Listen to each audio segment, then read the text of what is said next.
Hi, welcome back. Or if you're just joining, my name is Maya, and welcome to my channel, Cranleyplace, where I'm posting content on scarf style, knot tutorials, and more. In this video, I'll talk about my future Grail predictions from the Hermès Fall-Winter 2023 collection.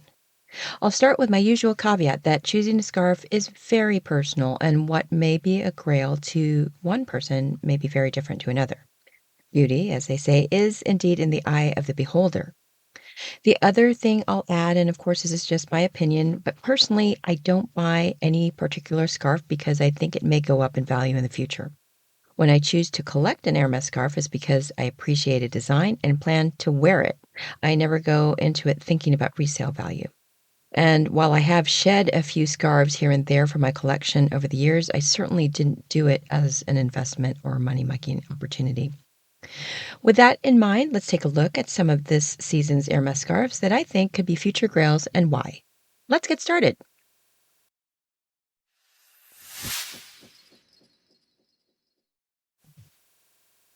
Here's a scarf I covered early in the season by newcomer to the house Mamadou Cissé, a Senegalese artist based in Paris.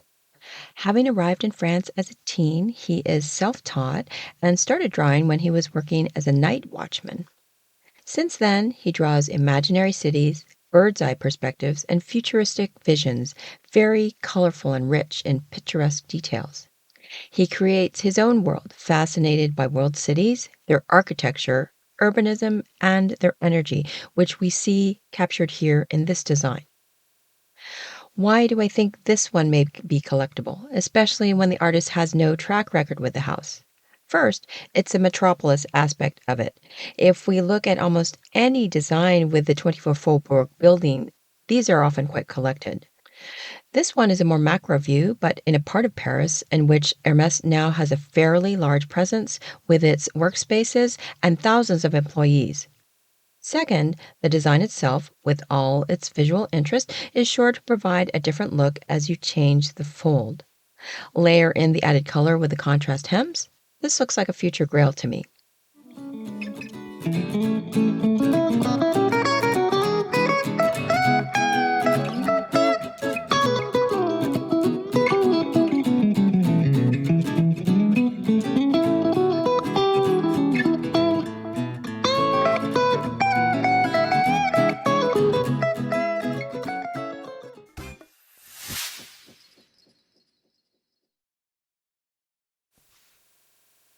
This next one is by relative newcomer to the house, Tong, whom we first met in the spring-summer 2023 season with a 140 centimeter cashmere, Mon Premier Galop.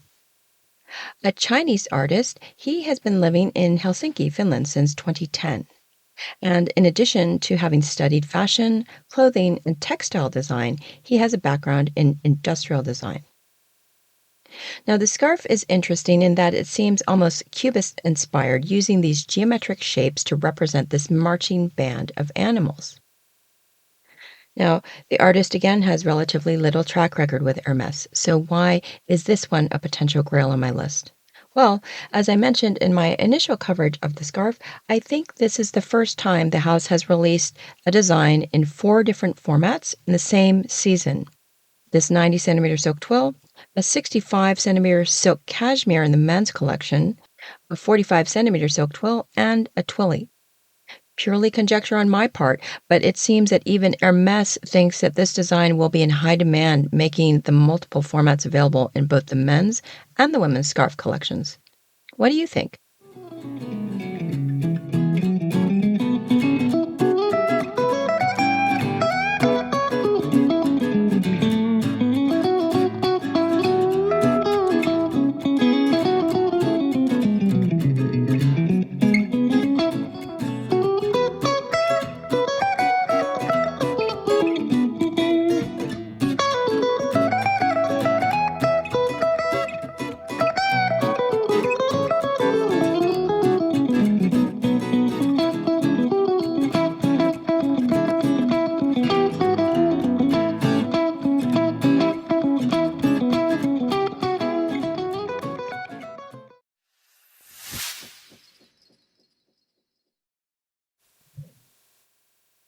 Here's another 90-centimeter silk twill designed by Hermès artist Elias Kafouros.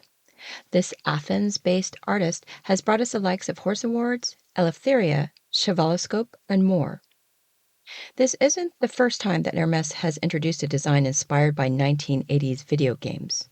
But in the artist's unique style, he's managed to blend this gaming nostalgia with castle-in-the-sky medieval themes, including a Kelly and a Birkin bag as possible quests along the way. This is also another design that the house has released in 3 different formats this season, this 90-centimeter silk twill, 45, and a twilly. Look at nearly any of Kafouros' past scarf designs in the secondary market and you'll get a sense of how much of a premium people are willing to pay. Even with this design, in hard-to-find colorways, you'll find selling well over retail prices in the secondary market. So while past performance is no guarantee of future results, of course, this is another one I think will be highly collected.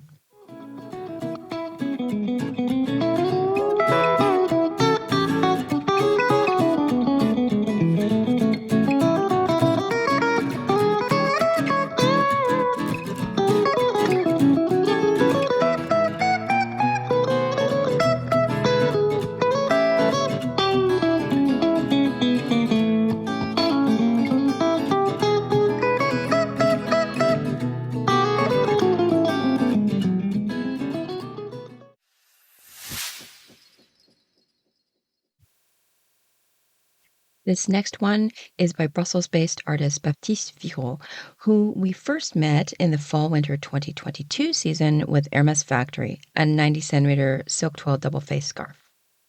He first came to the house's attention for his theatrical and humorful graphic novel called Delirium, published in 2017. They wanted him to bring that unique viewpoint to the world of Hermès, and certainly we can see that he continues to do so with this design, Décoiffe. Why do I think this one will be collectible? First, the artist himself compares his drawing style to that of Hergé, creator of The Adventures of Tintin, whose popularity is arguably unparalleled in the world of comics. That graphic appeal alone, I think, if it hasn't already, is certain to catch the eye of comic book aficionados. Second, this kaleidoscopic design offers a wealth of folding possibilities, which will change the way the scarf looks when it's tied. Third, you've heard me say it before, those contrast hems which add even more visual interest, that's the bow on top for me.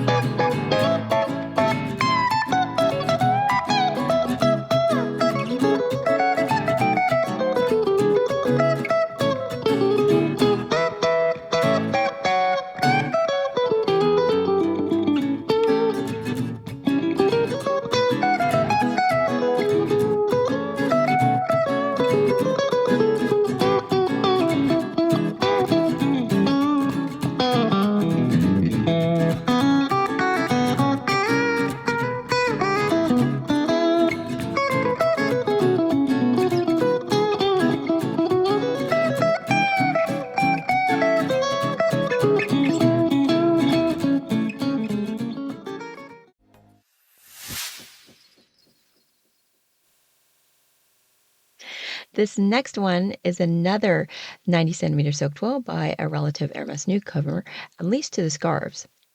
He's been working with the house since at least 2015, focused initially, I believe, in their Petite H atelier. The rabbit has become somewhat of a signature for him, and of course, rabbits are the star of this design, Mille et un Lapins, or 1001 Rabbits.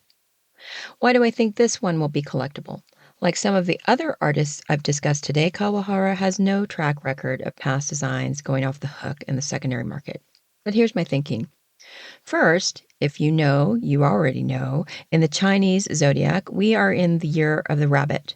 And in fact, we are in a water rabbit year, which is also known as a black rabbit, since in traditional Chinese culture, the color of water is associated with black. Also, Black Rabbit year is rare.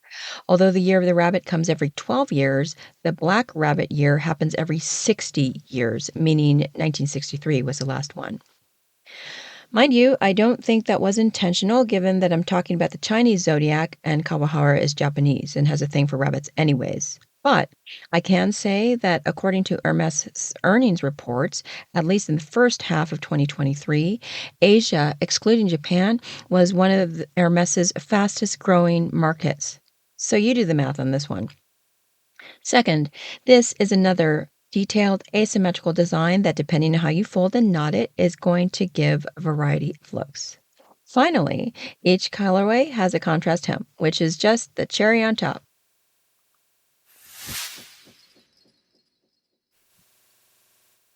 Last on my list is this Cashmere GM by Carine Brancowitz on Liberté. If you missed my review of this 90 centimeter silk twill version, I'll put a link in the upper corner here. Unlike some of the other examples, Hermès issued this GM a full year after first making the 90 centimeter available in the fall-winter 2022 season.